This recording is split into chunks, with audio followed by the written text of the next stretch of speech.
निर्देश जी, मध्य प्रदेश के उज्जैन में सरदार पटेल की प्रतिमा को ट्रैक्टर से तोड़ा जा रहा है। आरोप ये लग रहे हैं कि जो आरोपी हैं, जो ट्रैक्टर चला रहे हैं, वो दलित हैं और भीम आर्मी के लोग हैं। क्या सोचते हैं इस बारे में आप? देखिए जो ये ट्रेंड चलाया गया है ये झूठा ट्रेंड है। मेरी अभी कुछ ही देर पहले उज्जैन में वहाँ के स्थानीय लोगों से बात हुई है। प्रशासन से भी बात करने की कोशिश कर रही हूँ। मैं डीएम को भी नंबर लगा चुकी हूँ, एसएसपी को भी लगा चुकी हूँ। अभी फ़ोन उठा नहीं है, हो सकता है उनका कॉल बैक आ जाए तो हम अपडेट करेंगे। ये जो घटना हुई है, ये ज़मीन का विवाद है 2 लोगों का।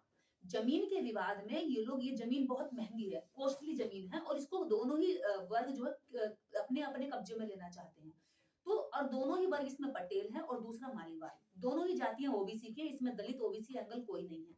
दूसरा ना इसमें जय भीम का या अंबेडकर का कोई एंगल है। इसमें हुआ क्या है जो चालाक शातिर लोग हैं जिन्होंने अपने स्वार्थ को सिद्ध करने के लिए, स्वार्थ को पूरा करने के लिए एक जगह पे जय भीम नारे लगाए जानबूझकर और हँस भी रही है वो महिलाएँ। तो यहाँ पर जो जय भीम का नारा लगा करके इस तरह से बदनाम कर रहे हैं, ऐसी औरतें चाहे बच्चा हो कोई भी हो, उसके खिलाफ कानूनी कार्रवाई सख्त तरीके से होनी चाहिए।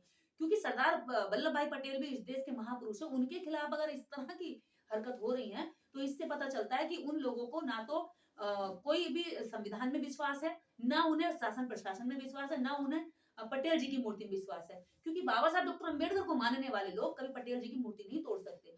दूसरी बात वहाँ पे एंगल दिया जा रहा है कि अम्बेडकरवादी लोग हैं। अम्बेडकरवादी व्यक्ति कभी तोड़-फोड़ नहीं करते। आपने देखा होगा देश भर में कितने आंदोलन चलते हैं। अम्बेडकरवादियों के ये मूल उनके उनके सिद्धांत है। हाँ, उनके मूल सिद्धांत, उनकी जड़ में उनकी जो बेसिक जो शिक्षा है उनकी वो यही है कि हम क्या है प्रशासन की हाय-हाय कर सकते हैं। हम सरकार के खिलाफ नारेबाजी कर सकते हैं। बस हम नारेबाजी तक शामिल हैं क्योंकि हमें पता है हम संविधान को फॉलो करने वाले लोग हैं। तो वहाँ पे अम्बेडकरवादी लोग नहीं है, बस बाबा साहेब का जय भीम का नारा इसलिए ले लिया ताकि जय भीम भी बदनाम हो जाए, उनका अपना काम भी पूरा हो जाए।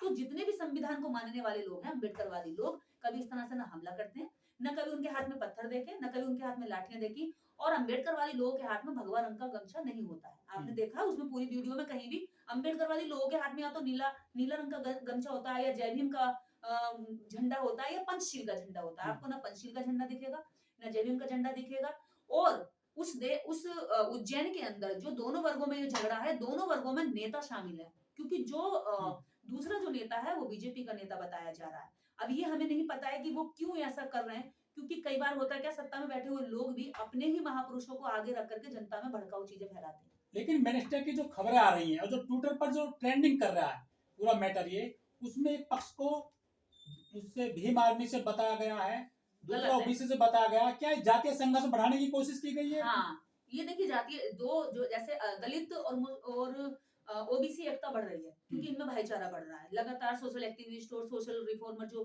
कंटिन्यू चीज़ें बता रहे हैं, कर रहे हैं, उससे क्या है दोनों में जो दूरियाँ थी, वो दूरियाँ अब खत्म होकर के आपस में भाई-भाई बन रहे हैं वो लोग। क्योंकि जो मनुवाद के कारण उनमें जो नफ़रतें पैदा हो रही थी, वो नफ़रतों को खत्म करके अब अम्बेडकरवाद की वजह से उनमें आपसी मेल-मिलाप बढ़ रहा है। तो उस मेल-मिलाप को कौन बर्दाश्त नहीं करता? कौन? ये कौन लोग हैं? ये वही लोग हैं जो अम्बेडकर को बर्दाश्त नहीं करते, लेकिन अम्बेडकर को इस्तेमाल करने के लिए कहीं भी उसकी मूर्ति भी इस्तेमाल कर सकते हैं। ऐसे तो बीजेपी अपने झंडे, अपने बैनर पर बाबा साहब अम्बेडकर की मूर्ति लगाती है, तस्वीर लगाती है, लेकिन उनके विचार के खिलाफ काम करती है। तो ऐसा ही ये लोग हैं जिन्होंने अगर बाबा साहब का नाम इस्तेमाल किया, तो हम तो ये कह रहे हैं चाहे वो उधर वाला पक्ष हो, चाहे इधर वाला, दोनों ही पक्ष चाहे वो एससी हो, ओबीसी हो, कोई भी हो, उसके खिलाफ कार्रवाई होनी चाहिए, सख्त से सख्त कार्रवाई होनी चाहिए। महापुरुषों का इस तरह सरेआम अपमान करना ये बेहद अशोभनीय और चिंताजनक है कि देश के लोगों में अपने महापुरुषों के प्रति सम्मान नहीं रहा है। लेकिन सरदार पटेल की जहां पे वो प्रतिमा है, उसी के थोड़ी सी नजदीक जय श्री राम की प्रतिमा लगाई हुई है, राम की प्रतिमा भी है। आखिर ये जमीन कब्जाने की कोशिश है क्या? देखिए, इसमें आप देखेंगे अगर आप मूर्ति का एंगल देखें कि बाबा साहब बस की मूर्ति को लगाने के लिए पटेल की मूर्ति तोड़ी जा रही है। वहाँ आस-पास में कहीं भी आपको बाबा साहब की मूर्ति नहीं दिख रही है। वहाँ पर राम की मूर्ति है। दूसरा, अगर अम्बेडकरवादी लोग होते तो अम्बेडकरवादी लोग वहाँ पर जैसे पुलिस प्रशासन सामने खड़ा है, वो रोक रहा है और मतलब कहा गया कि वो लोग जय कोई भीम झंडा वाले भी हैं। नहीं है भीम आर्मी का हाँ, भी, भीम आर्मी को कोई झंडा कोई भी नीला नहीं है। झंडा ही नहीं है। बिल्कुल, अगर कोई इस तरह का आंदोलन होता है तो भीम आर्मी की ओर से कॉल जाती है, जगह-जगह सोशल मीडिया पे ट्रेंड चलते हैं, इस तरह के कार्यक्रम होते हैं। पहले अल्टीमेट दिया जाता है, प्रशासन को 2-3 चेतावनी दी जाती है, समय दिया जाता है, उसके बाद आंदोलन होता है। तो इस तरह से अम्बेडकरवादी लोग डायरेक्ट ऐसा हमला नहीं करते। लेकिन जो प्रतिमा लगाई गई सरदार पटेल की और राम की, वो रात के अंधेरे में लगाई गई है, जमीन कब्जाने की कोशिश बताई गई है पूरे मामले में। देखिए, ये वर्ग है जो ज़मीन कब्जाना चाहता है। धन का लड़ाई है, ये ज़मीन की लड़ाई है, ज़मीन का दंगा है, लेकिन इसमें महापुरुषों को घसीटा गया ताकि महापुरुषों को दिखा करके इस देश में आसानी से दंगे हो सकते हैं। लेकिन बाबा साहब को बीच में घसीट रहे हैं ये लोग। अगर ऐसे लोग घसीट रहे हैं तो ये हम ऐसे लोगों की निंदा करते हैं। हमारा ऐसे लोगों से कोई संबंध नहीं है जो बाबा साहब का नाम लेकर के जमीनों के विवाद में बाबा साहब की मूर्तियों का इस्तेमाल करें या जय भीम का इस्तेमाल करें। हम चाहते हैं कि इन जो भी लोग बाबा साहब के नाम को वहाँ इस्तेमाल कर रहे हैं, उन लोगों पर सख्त कार्रवाई होनी चाहिए। मैं तो ये कहती हूँ जिन्होंने बाबा साहब का नाम इस्तेमाल किया, इन पे और डबल कार्रवाई होनी चाहिए कि ये देश के संविधान निर्माता का नाम गलत अपनी जमीनें कब्जाने के लिए बाबा साहब का नाम इस्तेमाल कर रहे हैं। और दोनों ही जातियां ओबीसी है, इसमें एससी और ओबीसी का कोई एंगल नहीं है। जबरदस्ती ये चीजें बनाई जा रही है। लेकिन सरदार पटेल जी की जो प्रतिमा है वहां पर राम की मूर्ति लगाई गई है, इसका क्या लॉजिक मानते हैं? अब तो रामलला का उद्घाटन भी हो गया है मंदिर का। तो वहाँ पर जो रामलला की जो मूर्ति लग रही है, वो किसने लगाई है, क्यों लगाई है, इस पे मैं ज़्यादा नहीं जानना चाहूँगी। क्योंकि आप देख रहे होंगे जय श्री नहीं, राम भक्त के तो बढ़ गए हैं रामलला के मंदिर के उद्घाटन के बाद में, सोच जय रहे हैं कि सारे में जमीन मिल जाएगी आसानी से। जय श्री राम के नारे लगा करके जब लोगों को नंगा घुमाया जा सकता है, उनके प्राइवेट पार्ट पे पटाखे लगाए जा सकते हैं। इस देश में जब जय श्री राम के नारे लगाकर किसी की मॉब लिंचिंग की जा सकती है, तो जय श्री राम के नारे लगाकर किसी महापुरुष की तस्वीर तोड़ने का भी इनमें कोई बहुत बड़ी चीज़ नहीं कि कर नहीं सकते। जब जिंदा लोगों को नहीं छोड़ रहे, तो मूर्ति तो पत्थर की है या पीतल की है, उसको कैसे छोड़ देंगे? तो जय श्री राम के नाम के बीच में यहाँ दंगा, उन्माद, लोगों से नफ़रत जो करते हैं, उस नफ़रत को पूरा करने के लिए वो एक्ट किए जा रहे हैं जो दबे हुए हैं। तो जय श्री राम का जो नारा है आज इस कदर इन्होंने बदनाम कर दिया कि जय श्री राम भी कहीं देख रहे होंगे ना, तो वो भी कह रहे होंगे कि इन्होंने मेरे नाम की क्या बुरी हालत कर दी। ऐसा तो मैंने सोचा भी नहीं था, मेरे भक्ति मुझे डुबा कर मारेंगे। तो क्या लग रहा है निपटेगा मैटर ये दो जातियों के बीच बताया जा रहा है? देखिए प्रशासन का कार्रवाई कर रहा है और जिन लोगों ने खूब भाग-भाग के पत्थर मारे हैं, उन सब पर यहाँ कार्रवाई हो रही है और प्रशासन अपनी ज़िम्मेदारी पूरी तरीके से वहाँ निभा रहा है। हम तो कहते हैं कि और सख्त तरीके से कार्रवाई की जाए और इन लोगों को पता होना चाहिए कि प्रशासन सामने खड़ा है, पुलिस सामने खड़ी है वहाँ पे, लेकिन फिर भी पत्थरबाजी हो रही है। पुलिस के सामने पत्थरबाजी हो रही है। अम्बेडकरवादी कभी पुलिस पर पत्थरबाजी नहीं करता। अम्बेडकरवादी कभी पुलिस के सामने कभी कानून का उल्लंघन नहीं करता। उसके अंदर यही सूझबूझ है और मैं मानती हूँ पूरे भारत के अंदर यदि कानून को फॉलो करता तो वो अम्बेडकरवादी वर्ग है।